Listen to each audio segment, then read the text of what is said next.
Hey, it's Kevin Lawton with the New Warehouse Podcast, bringing you a new episode today. And on today's episode, I am going to be joined by Radu Palamariu. I think I'm saying that right. He told me to say it however I want, but he is the managing director of Europe and Asia Pacific for Alcott Global. He's big on LinkedIn, definitely, if you haven't seen his name before. He's also the author of From Source to Sold, which is a great book on supply chain leaders, which we'll talk a little bit about today. And he's also the host of the Leaders in Supply Chain podcast as well, which has been around for quite some time. And we'll maybe dig into that a little bit too. So, Radu, welcome to the show. How are you? Thanks, Kevin. Pleasure to be with you. And good job pronouncing Absolutely. pronouncing my name any way you like. You did it wonderfully.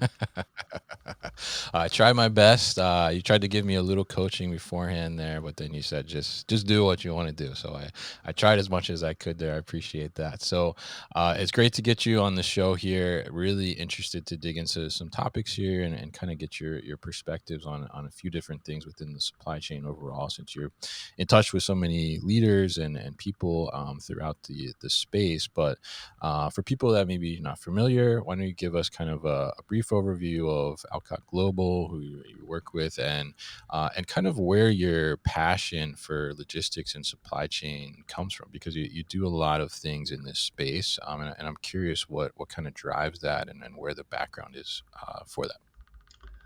So maybe first, Alcott Global is a recruitment, is an executive search firm at the core Hmm. that basically works with some of the largest manufacturing companies cross industries, as well as transport and logistics companies, to place C-level executives, board, as well as minus one, minus two positions, right? So let's say a company like Danone is a client, for example, right? Large food company. So we work a lot with their COO and their teams, as well as sometimes some of the positions within the countries and the commercial positions to place people in key roles globally, as an example. So Hmm. that's the core of the business. Now, perhaps more interesting for the listeners, even. I mean, of course, if there's executives listening to this and looking for jobs, feel free to to contact us. Or if you're looking for Of talent, course, of the other course. way also works. But um, how I ended up here, and whilst that is the core of what we do, like you rightfully mentioned, we've published a book with McKinsey. We have a partnership with World Economic Forum. We do face-to-face events where we gather executives to share problems and try to find solutions in smaller environments. We have a podcast. We have awards. We award the top 30 chief operations officers in the world.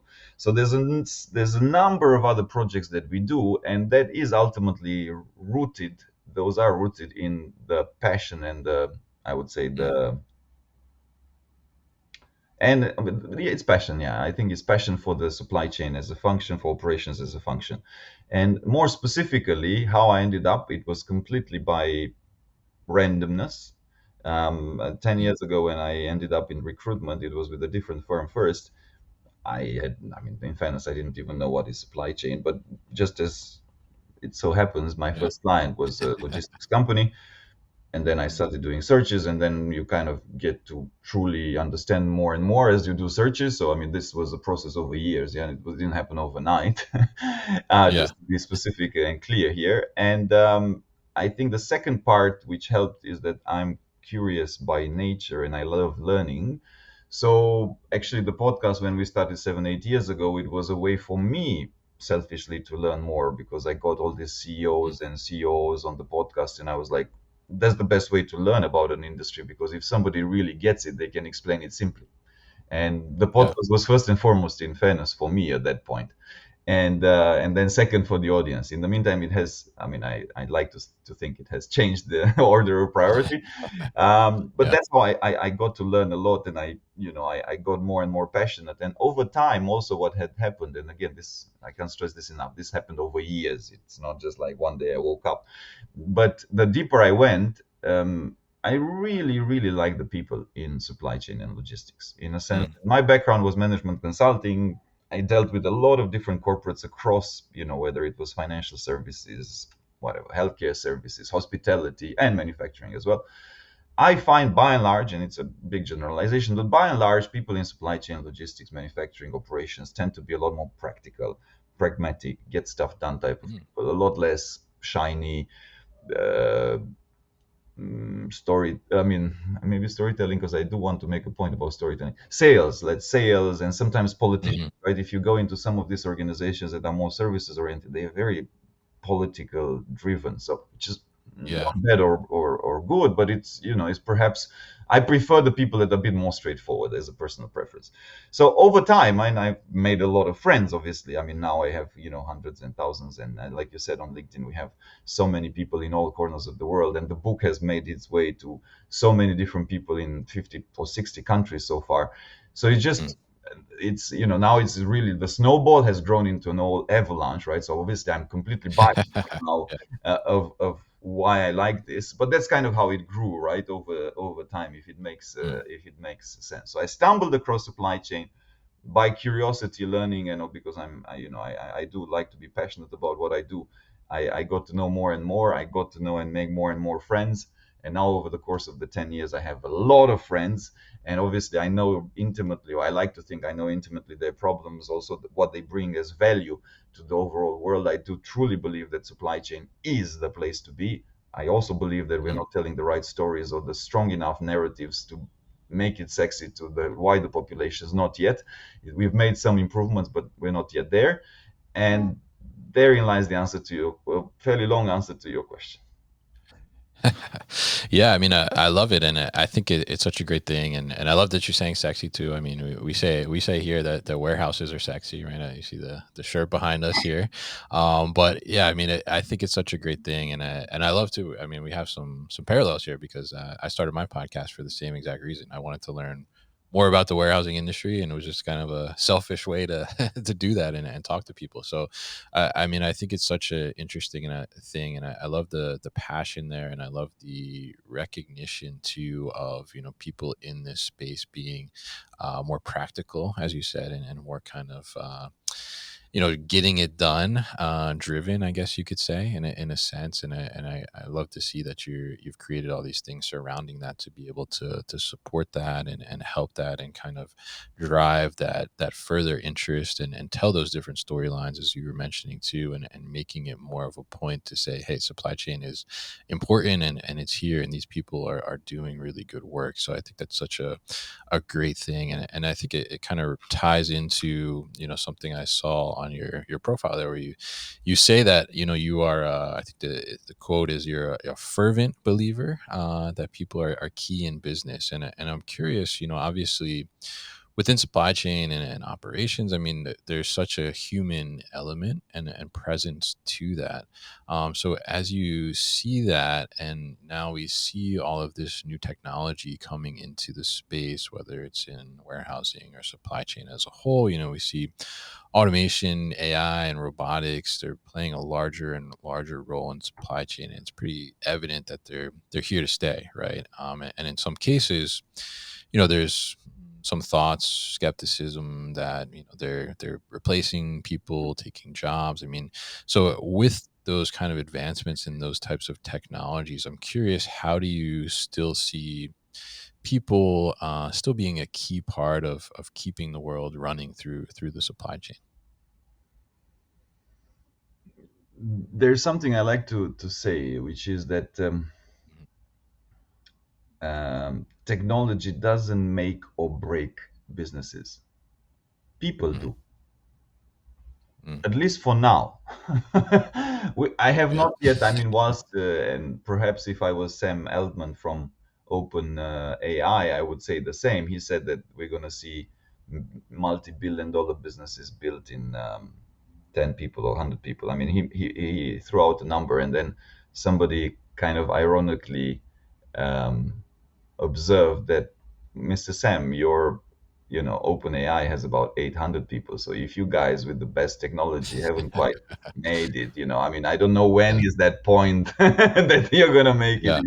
I forget the exact number, but definitely it was below 100. I forget. So Mm.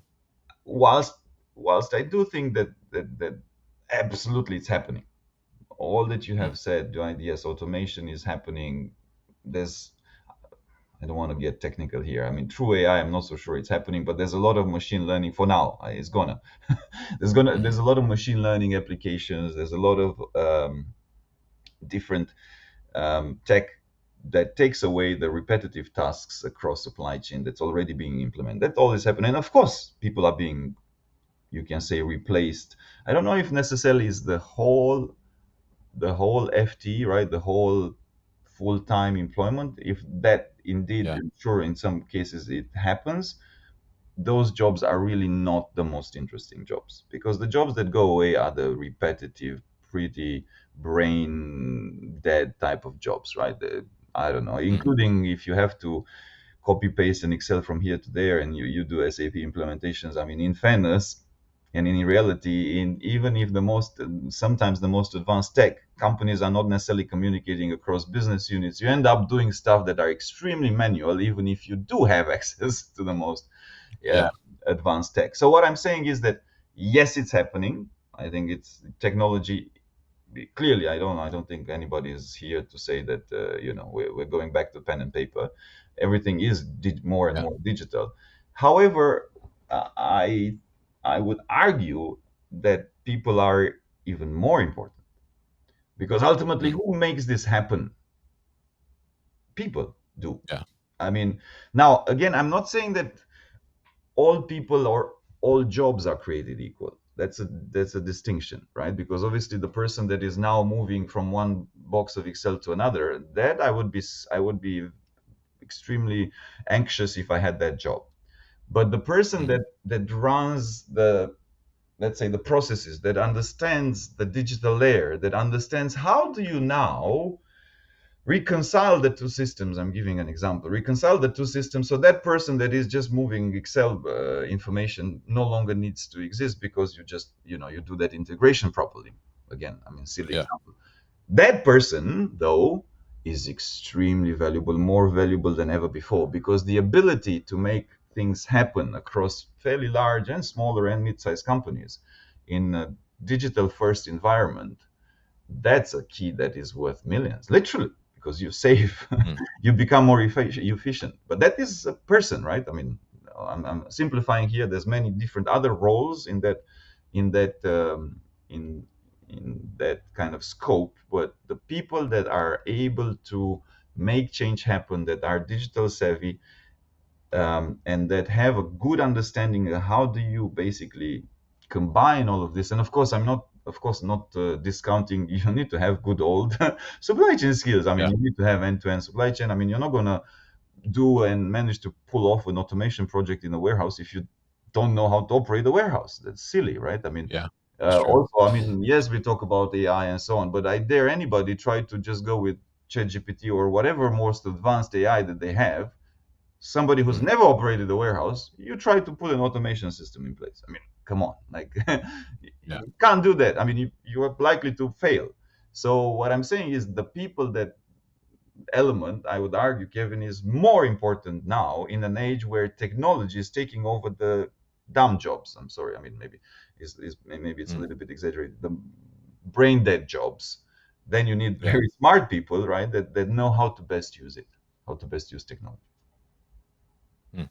Yeah, yeah, I think that's such a great point too, and I love the fact that you kind of highlighted there. You know, the person that's in the spreadsheet, right, is should be a little nervous, but the person that's able to kind of put all those things together and piece those different digital components together is really like where that value is at. So I mean, I'm curious, as you know, you're talking to a lot of people there who are trying to develop their career and trying to find jobs at a higher level. I mean, how do you recommend for people to be able to develop and kind of recognize that value and put those skills together to be able to kind of, I guess, be ready for that next level that's coming eventually?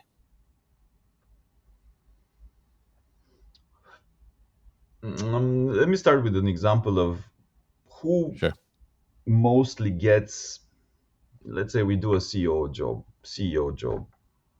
Let's try to stick with a bit more tactical. So let's say chief operations officer job or chief supply chain officer, chief procurement officer. When we do those type Mm. of searches, ultimately those candidates that get it, you know why they get it, Kevin? As the common line. They Mm. get it not because they are the best at even connecting dots, Yeah. even connecting different digital layers, or they definitely don't get it because they are the best operations, procurement, or supply chain folks. No, they don't. Even Mm. if I know a lot of the listeners here, especially the younger you are in your career, we tend to have these limiting beliefs in my mind. Oh yeah, Yeah. technical and technical expertise is amazing. I mean, the better I get at optimizing my warehouse, the higher I'll get in the organization. No, you won't. I mean, yes, you will up to a point, Mm. right, where you may maybe manage that warehouse. But if you, the more you go into leadership, and the difference is made, and the reason why these people get the job versus other people that don't get the job is the ability to connect to what's the pain of the organization hiring them. What is the challenge? Mm. What are they trying to fix? The way that you get to the pain, yes, of course, I'm a headhunter in the process, so I do tell them because I do know, Yeah. let's say, as Alcott, we don't know some of those things. But even more important than that is how do you engage with the interviewer, right? The CEO, the board who's hiring you in the interview process. How do you get them to communicate to you? That's one, because people need to feel listened. Very basic stuff, yeah, and Mm. heard. And then the second part, perhaps even more important, is how do you then share with them how you can help them?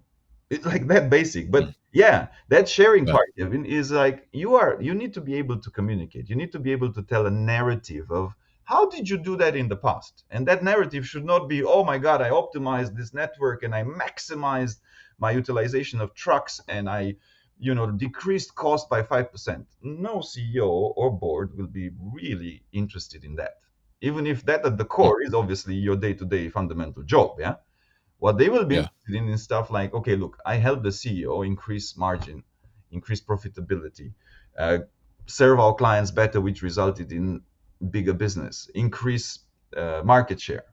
That's what they care about. Mm. So the Yeah. ability to communicate properly to the points that the board and the CEO wants to hear is the most important thing that makes these people get these jobs.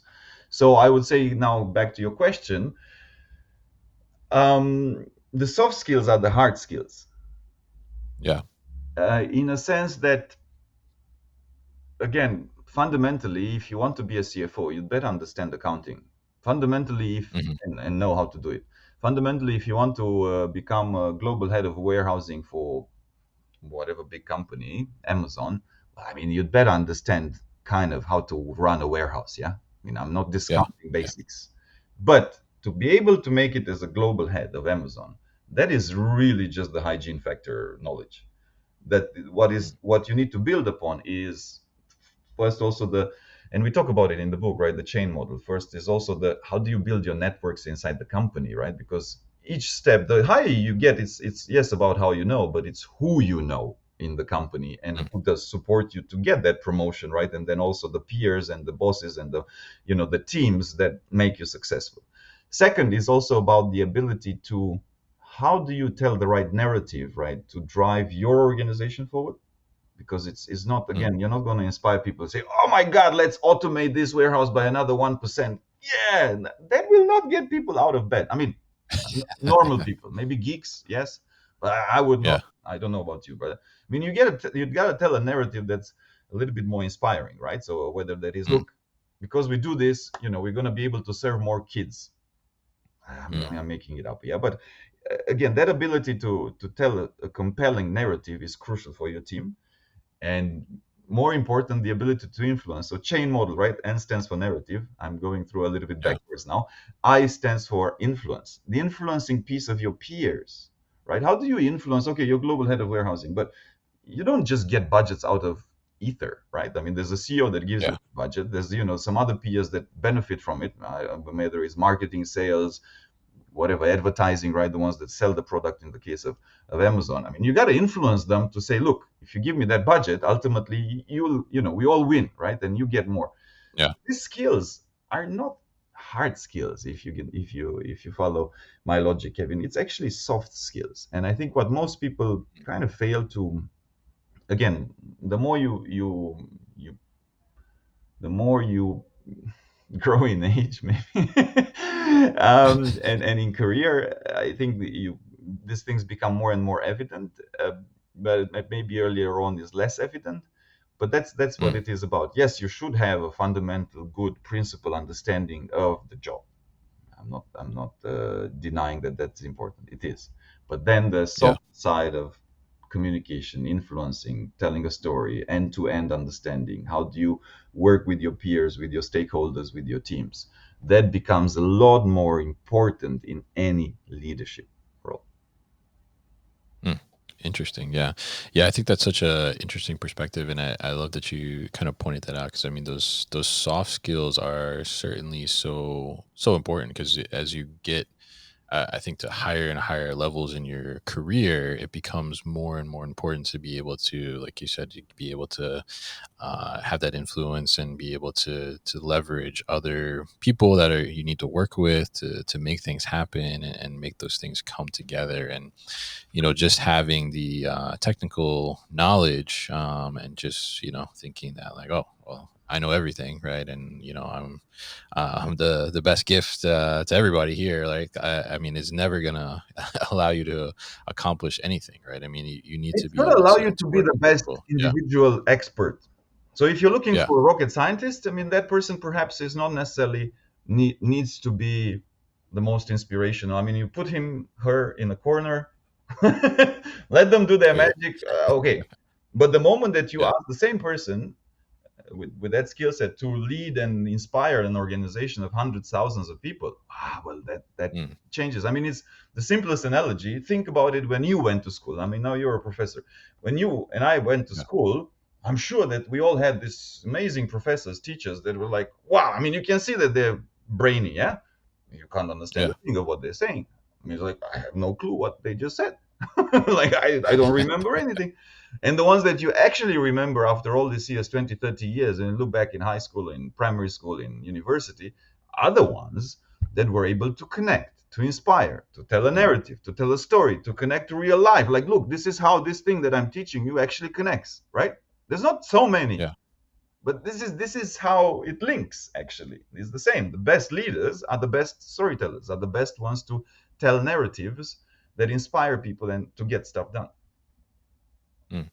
Yeah, yeah, I think that's such a great example there, and I will say too, like I hear that from my students all the time too, because they have professors who are have been through academia and that's their career, right? And they're like, well, we actually like hearing from you because you've actually worked and done the things that we're learning about in school, and it's more easier to connect, and you're translating in a way that we can see, like you say like, oh well, actually this topic that we're talking about today, like this happened to me when I worked for X company, and we did this and we had this issue, and this is why we had the issue, and all these things. And I think that's that connection, like you said, and building those narratives does help it so much more. And I think that's just the human mind too. I mean, we like a story, right? I mean, I think I saw you went to school for psychology, right? So I mean, you understand that. So I mean, it's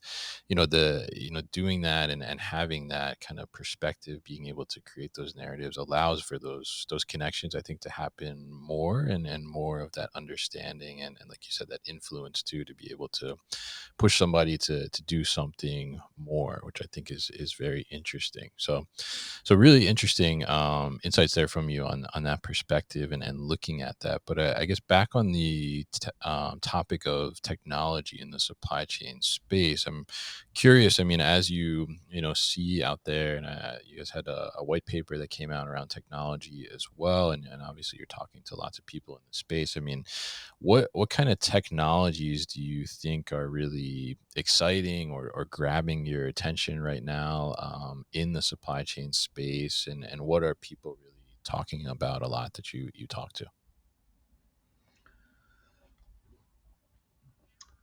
Um, so I'll quickly answer, and then I'll share some parallel thoughts.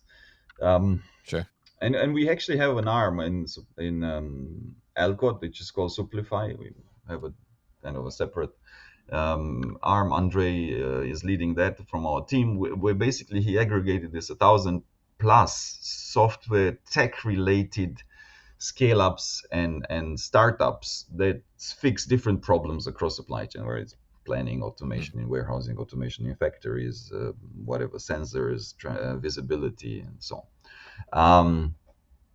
And he's quite busy with that. Now, there's big themes, and we've done it also in the rightfully said survey. People can find it in our website. So I don't think I'm going to say anything mind blowing here. So I'll just quickly mention. Yeah, of course, everybody talks about sure. AI, Yeah. Yeah.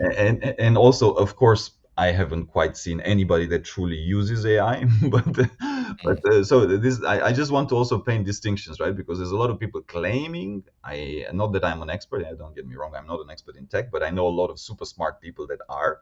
So far I have not yeah. yet come to hear somebody saying, yes, this company truly is using AI in supply chain.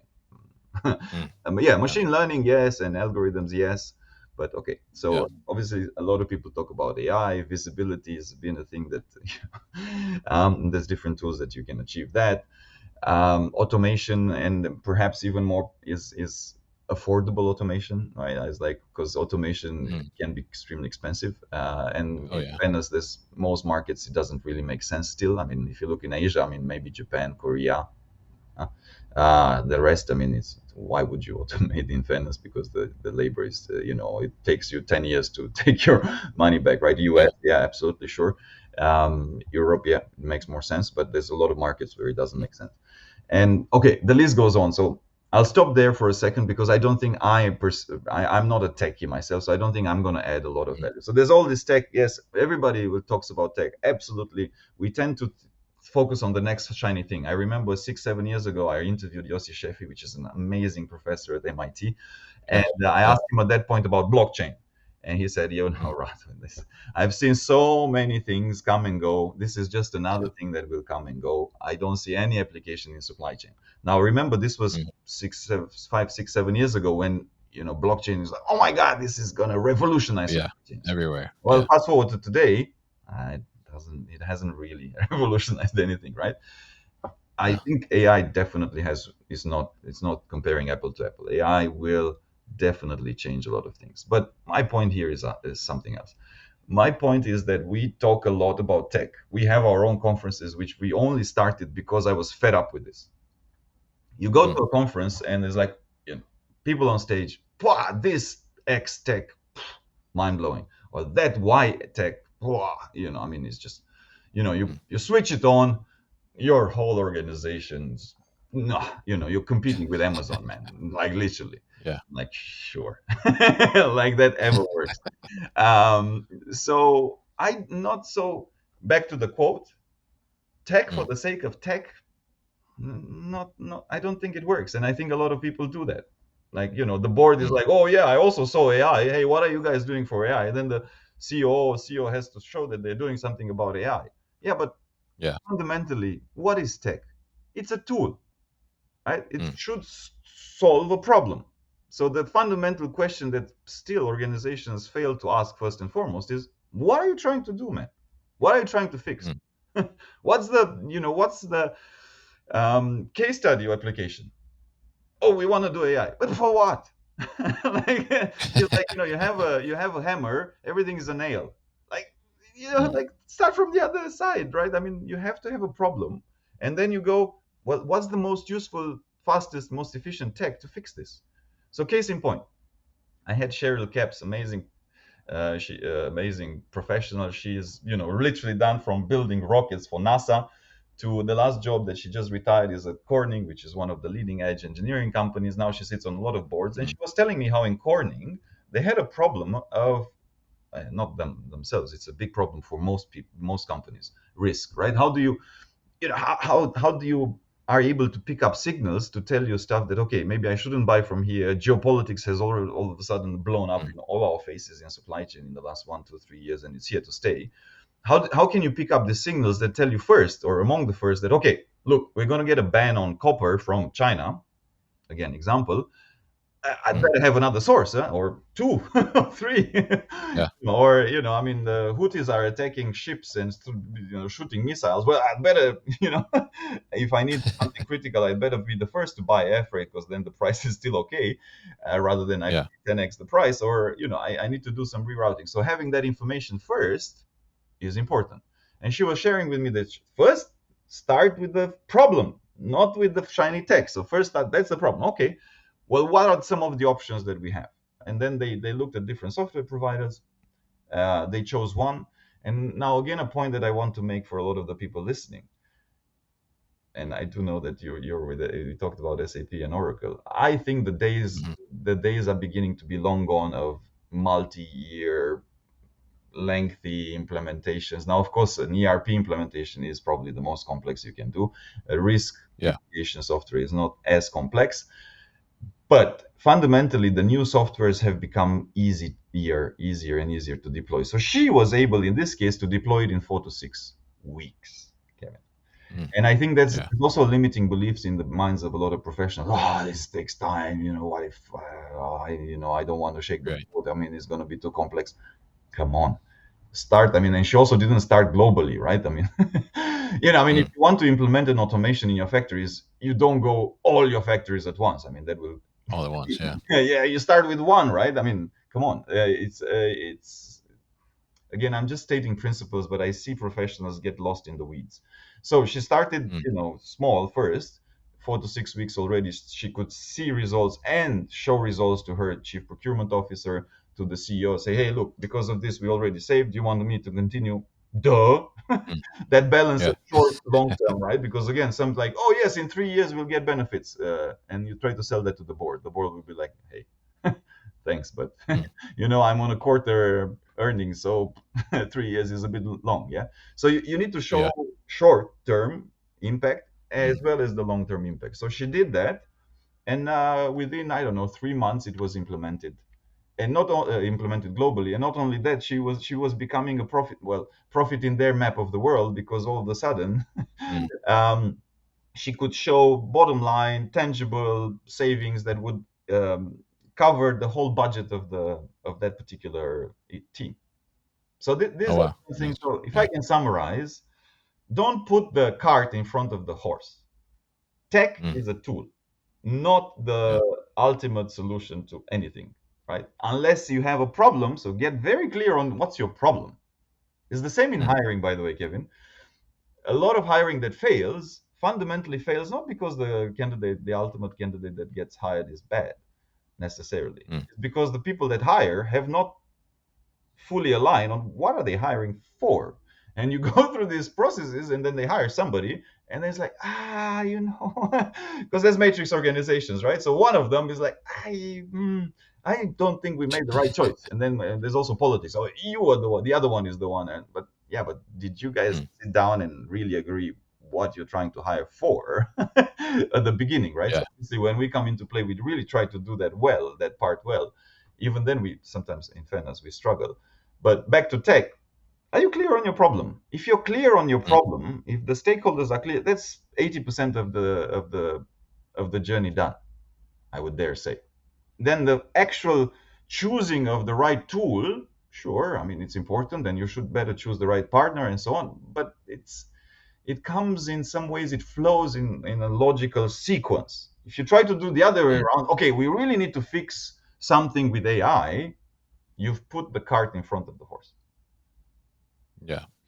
Yeah, absolutely. And I think that's such a great way to put it, because it is sometimes like you said, the board is like, oh, AI, like what do we do? What are we doing about AI? AI is here, right? And I get questions like that too. Like, people will ask me, because the podcast is all about warehousing. They're like, oh, what's AI doing in the warehouse? And I'm like, well, it's not just like you just drop AI in and things are, everything's good, right? It's not that simple, and I think it's great to put it in the way that you did. I mean, looking at tech as a tool to solve an actual problem that exists, right? Not put tech in place just because everybody's talking about AI, right? Or everybody's talking about visibility. So let's get something with visibility, right? But what does that even mean at the end of the day? And what do you want to be visible, right? To find that problem to the extent where you can get that actual tool that's going to be in the right place. And I think that's such a great way to put it. And just think for a second, Kevin. We demonize, or quite a few of the tech companies demonize Excel. Yeah, You're primitive, you use Excel. We have this. I mean, AI. Like, come on. It's not Stone Age, man, Excel. No, no, no. We have AI, machine learning. Look at this beautiful dashboard. Okay. yeah, Do you actually need that beautiful, shiny, blinking dashboard? Or yeah. is a macro in Excel good enough for where you're at because your information, your data sucks, it's dirty, it's like, I mean, what Mm, do you deploy an AI for if your data quality sucks? Like what good yeah, does it do? It gives you shit faster, basically. That's what it does. Like yeah, you're yeah, making mistakes, and now you're going to make mistakes faster. I mean, yeah. that's where, and this links a little bit to something I'm going to reshare actually.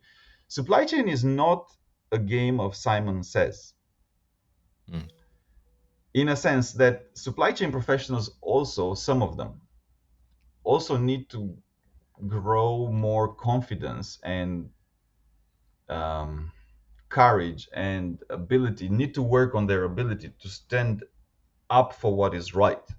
So a lot of times mm, it's a game of Simon Says. The CEO says something, the general manager of the business says something, and then supply chain is like, okay, I follow boss. That's not the way. mm, I mean, supply chain ultimately is a partner, is not just a blind executor. Because sometimes you got to go back and say, hey, look, this doesn't make sense. And it doesn't make sense because of A, B, C. And this is how it's going to hurt your business. Sure, I can do it, but do you really want me to do it? Case in point, yeah, company making the soap at McDonald's.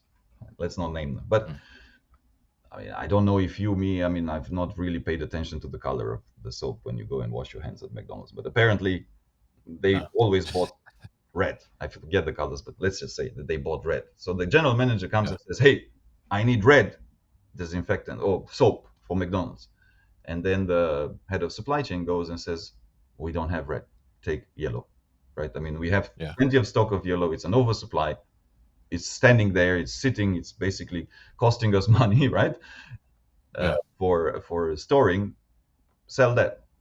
The GM says, "Are you kidding me? I mean, it's impossible." It's boom, boom, boom, boom, boom. And then the head says, "No, no, I'm not kidding you. I mean, think. Do you actually think that McDonald's will come back and ask you, oh, you sold me yellow. Oh, this is terrible. Like the clients, I'll lose sales for the color of yeah, my soap. I mean, you really think that will happen? And if you really think, why don't you just ask McDonald's, right?" yeah, And then they ended up in some sort of a conflict that was only resolved at the CEO level, right? Because the head of supply chain. Now, structures are also important. So I will make that disclaimer that in this particular organization, it was a regional head of supply chain, it was a general manager for a cluster. So they were on they were on peer level, right? Had the supply chain reported mm, to the GM, this conversation probably at some point, you can only argue that much. But in this particular case, the head of supply chain went to the CEO, their common boss, and said, look, actually, one, we make the sale on time, right? Rather than me having to, uh, all of a sudden scramble capacity just to make a different color. yeah, Two, you're getting rid of excess inventory that is just sitting there, right? It was a simple decision for the CEO who wasn't attached on this particular client like the general manager. But my mm, overall point is supply chain is not a game of Simon Says. We got to take yeah, on that role of partners to the business, which means that we advise the business as supply chain experts in what is right for the business, right? And we use influencing skills, the chain model that we discussed briefly about, to make that happen. mm. Okay, sometimes still it won't be possible, but most of the times it will, and most of the times common sense does prevail. And Radu, I want to thank you once again for your time on the show today, and we're looking forward to future conversations as well.